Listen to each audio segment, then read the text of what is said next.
এইগুলো হলো শোলা কচু, কেটে আমি পাত্রের মধ্যে রাখলাম।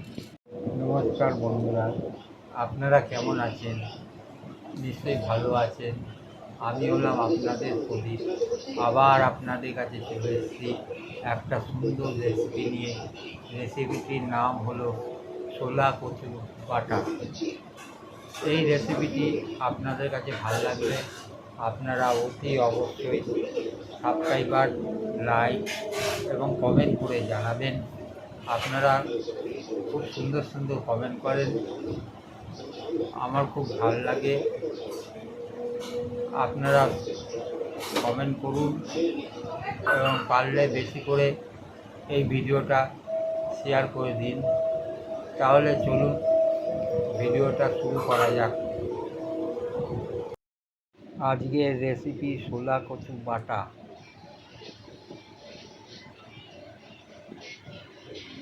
প্রথমে শোলা কচুটাকে কেটে নিলাম, সেটাকে আমি ধুয়ে নিলাম। ধুয়ে একটা পাত্রের মধ্যে রাখলাম।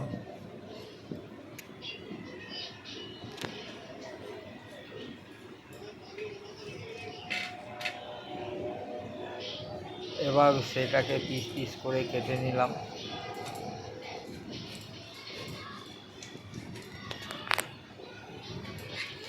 তারপরে আমি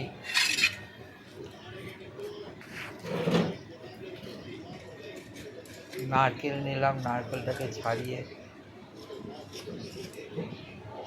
টুকরো করে নিলাম পিস পিস করে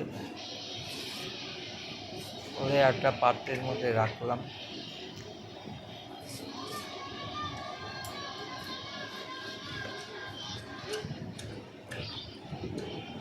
তারপরে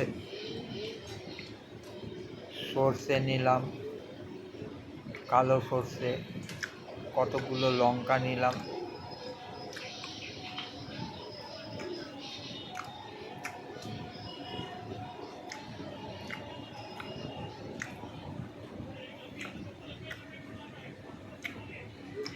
এরপরে আমি শোলা কচুটা মিক্সিতে দিয়ে পেশাই করে নিলাম।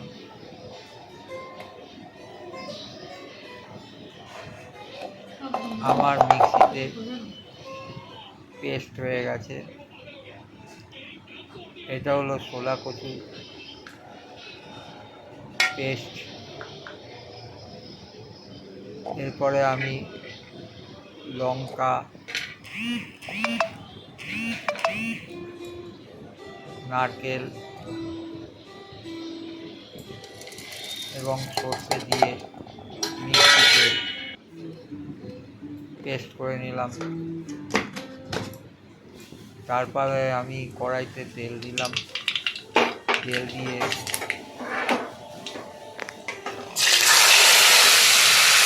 অল্প পরিমাণে কালো জিরে দিলাম। দিয়ে এইবার কচু পেস্ট করাটা তেলের মধ্যে দিয়ে দিলাম। দিয়ে এরপরে আমি এদিক ওদিক করে নাড়াচাড়া করলাম।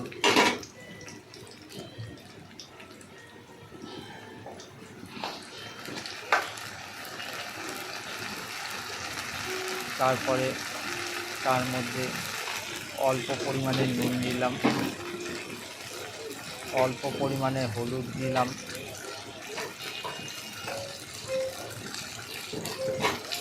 ভালো করে কচু বাটা পেস্টটাকে মিশিয়ে নিলাম। নিয়ে এদিক ওদিক নাড়াচাড়া করলাম।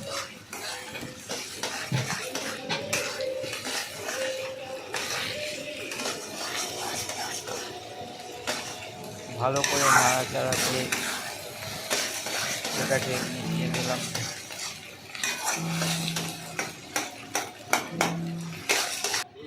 এরপরে আমি সেই সর্ষে বাটা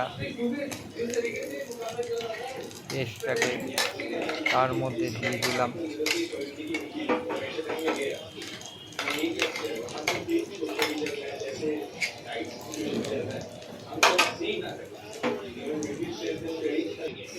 তারপর সেটাকে ভালো করে নাড়াচাড়া করলাম।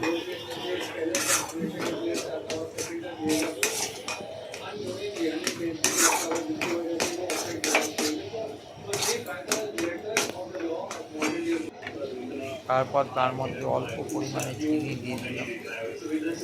চিনি দিয়ে তারপর ভালো করে নাড়াচাড়া করলাম।